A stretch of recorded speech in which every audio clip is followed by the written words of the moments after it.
हमारे यहाँ बहुत सारे लोगों को आज भी लगता है कि भारत में रहना है तो गांधी गांधी कहना होगा, लेकिन भारत के पड़ोसी देश अफगानिस्तान में रहने वाले लोगों को अब वहां रहने के लिए, जिंदा रहने के लिए तालिबान तालिबान कहना पड़ रहा है।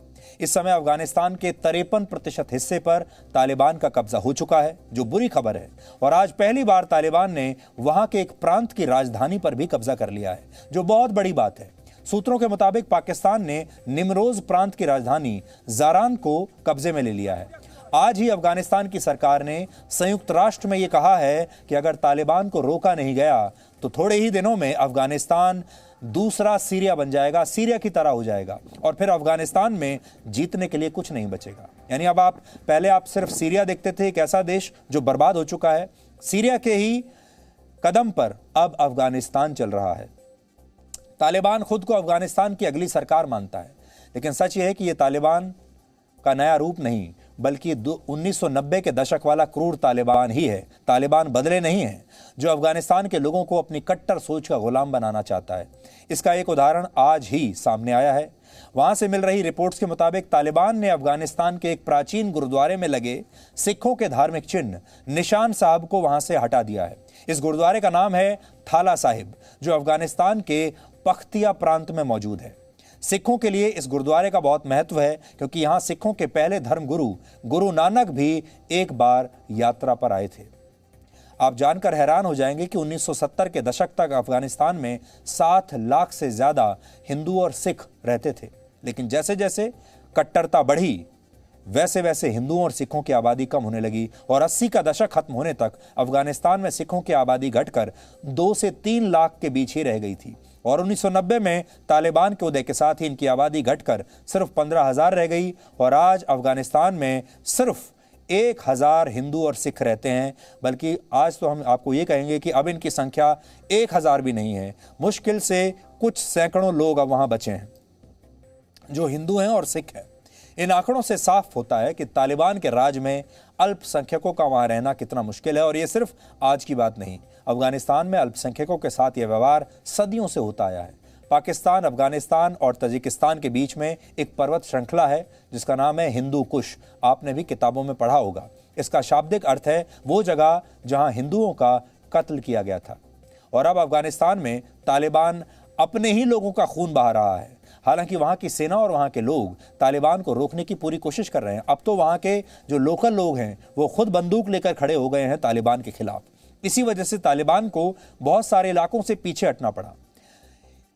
अगर आपको याद हो, पिछले 1-2 हफ्ते पहले ऐसा लग रहा था कि तालिबान को बहुत ज्यादा समय नहीं लगेगा, वो कुछ ही हफ्तों में पूरे अफगानिस्तान पर कब्जा कर लेगा।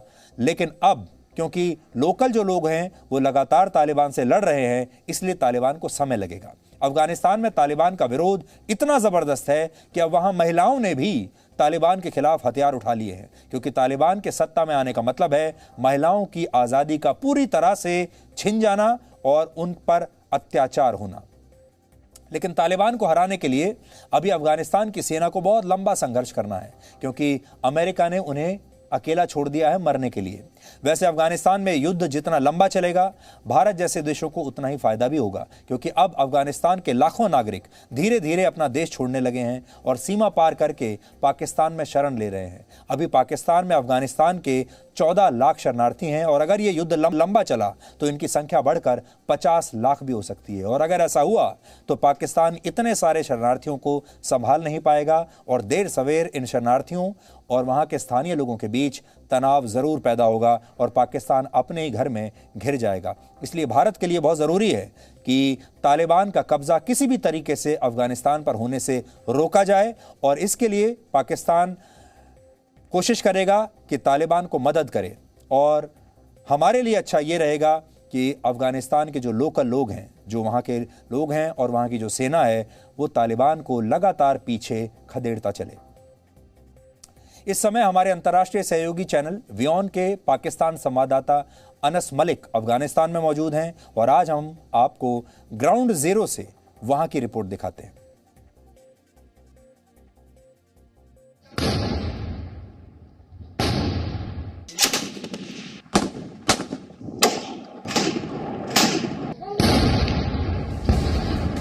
यहाँ से तकरीबन 3 से 4 किलोमीटर की मुसाफत पर अफ़गान तालिबान का स्ट्रॉन्ग होल्ड कंसिडर किया जाता है।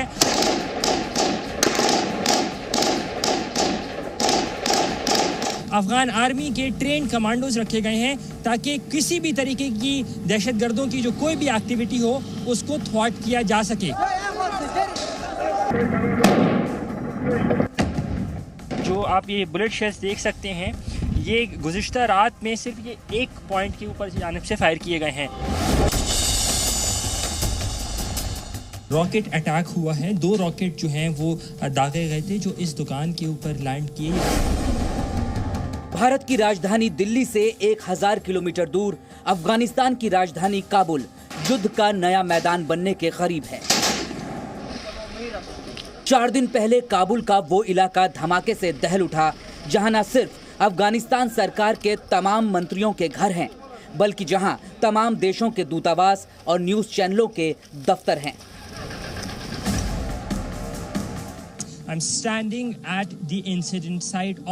जहां तालिबान ने फिदाइन हमला किया था, इस समय मैं उसी जगह पर खड़ा हूं। इस धमाके से पूरा काबुल शहर दहल गया था। ये अफगानिस्तान के रक्षा मंत्री बिस्मिल्लाह खान मोहम्मदी का घर है, जिसे तालिबान के आत्मघाती हमलावरों ने निशाना बनाया था। उस रात एक आत्मघाती हमलावर एक गाड़ी में बैठकर रक्षा मंत्री के घर में घुसा। इस गाड़ी में विस्फोटक भरे हुए थे। इस दौरान इसी घर पर 4 और आतंकवादियों ने हमला बोल दिया। आप उस घर को हुआ नुकसान देख सकते हैं और आसपास के घर भी इसी हमले में बर्बाद हो गए। हमले के बाद अफगानिस्तान की सेना ने करीब 35 नागरिकों को यहां से सुरक्षित बाहर निकाला। इस हमले में कम से कम 10 लोग मारे गए थे और कई लोग घायल हो गए। हालांकि अफगानिस्तान के रक्षा मंत्री यहां से सुरक्षित निकल गए और बाद में उन्होंने टेलीविजन पर आकर बताया कि वो पूरी तरह से सुरक्षित हैं।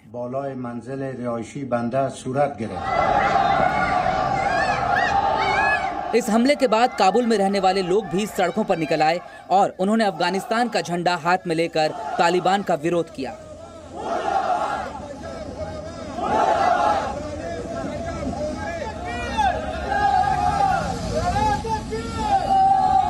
लेकिन इस लड़ाई में कभी तालिबान हावी होता है तो कभी अफगानिस्तान की सेना उसे पीछे धकेल देती है। काबुल ही नहीं, हेरात, लश्करगाह और कंधार जैसे शहरों पर कब्जे के लिए भी अफगानिस्तान की सेना और तालिबान के बीच भयंकर युद्ध हो रहा है। अमेरिका और अफगानिस्तान की वायुसेना यहां तालिबान के ठिकानों पर लगातार हमला कर रही है।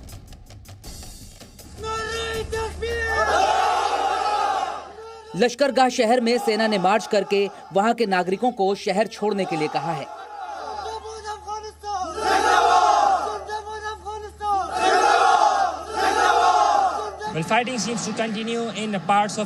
अफगानिस्तान में तालिबान के साथ लगातार लड़ाई चल रही है और तालिबान के हमले रुकने का नाम नहीं ले रहे।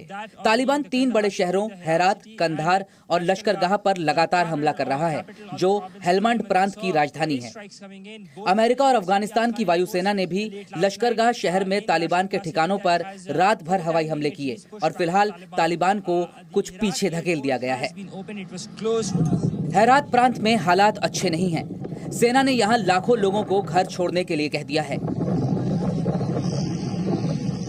मेरे अक़ब में जो चौक मौजूद है इसको जिहाद चौक कहा जाता है। ये हेरात का जिहाद चौक है जिसको आज से 3 रोज़ कबल तालिबान ने क्लेम किया था कि उसको ओवररन कर दिया है, लेकिन इस्माइल खान जो यहाँ के लोकल मिलिशिया कमांडर हैं, बड़े पावरफुल कमांडर हैं, बड़े पॉपुलर भी हैं, उनकी मिलिशिया ने और अफ़गान आर्मी ने तालिबान को पुश बैक किया। यहाँ से तकरीबन 3 से 4 किलोमीटर की मुसाफत पर अफ़गान तालिबान का जो है वो स्ट्रॉन्ग होल्ड कंसिडर किया जाता है और यहाँ पर जो लड़ाई है वो इंटेंसिफाई करती है। यूजुअली 4 बजे के बाद नाइट कर्फ्यू भी यहाँ पर लगा दिया गया है। जिस मुकाम पर मैं मौजूद हूँ ये एक लोकल मिलिशिया की चेक पोस्ट है जिसको अफ़गान आर्मी की सपोर्ट मौजूद है। मेरे साथ में जो आप ये बुलेट शेल्स देख सकते हैं, ये गुज़िश्ता रात में सिर्फ ये एक पॉइंट के ऊपर जानिब से फायर किए गए हैं। ये इस बात की ज़ामिन है कि यहाँ पर कितनी शिद्दत से गुज़िश्ता रात यहाँ पर लड़ाई हुई है। लेकिन अफसोस बहुत सारे लोग ऐसे हैं जो इस लड़ाई के बीच में फंस गए हैं। इन लोगों को समझ नहीं आ रहा कि वो जाएं तो कहां जाएं। बहुत सारे लोग बेघर होकर अब सड़कों पर अपना गुजारा कर रहे हैं।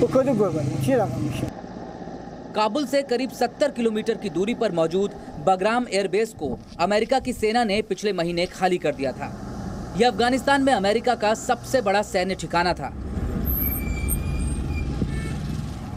लेकिन अब स्थानीय लोगों ने इस एयरबेस में बचे हुए सामान को बाहर निकालकर उसे बेचना शुरू कर दिया है।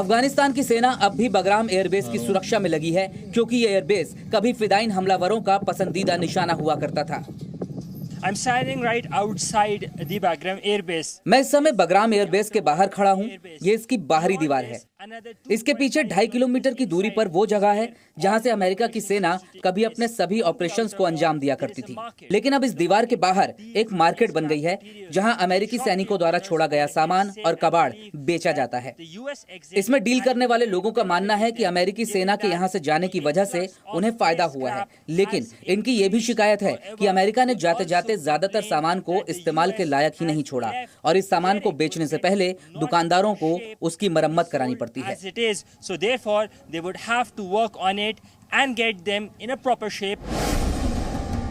काबुल से लगमान प्रांत की दूरी 150 किलोमीटर है, लेकिन इस पूरे रास्ते पर हर 1 किलोमीटर की दूरी पर आपको अफगान सेना की बख्तरबंद गाड़ियां दिखाई देंगी, क्योंकि इन शहरों को जोड़ने वाले हाईवे के दोनों तरफ पहाड़ हैं जहां से तालिबान के लड़ाके लगातार हमला करते हैं। पत्रकारिता के लिहाज से अफगानिस्तान इस समय दुनिया की सबसे असुरक्षित जगह है और हमारी टीम पर भी लगातार ये खतरा बना हुआ है।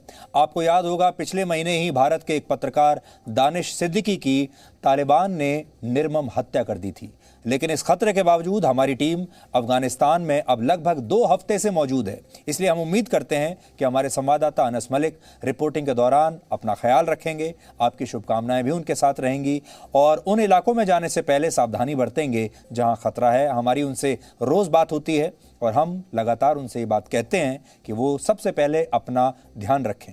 आपको याद होगा हमने आपको लगातार कई दिनों तक कश्मीर से ग्राउंड ज़ीरो से एक स्पेशल सीरीज दिखाई।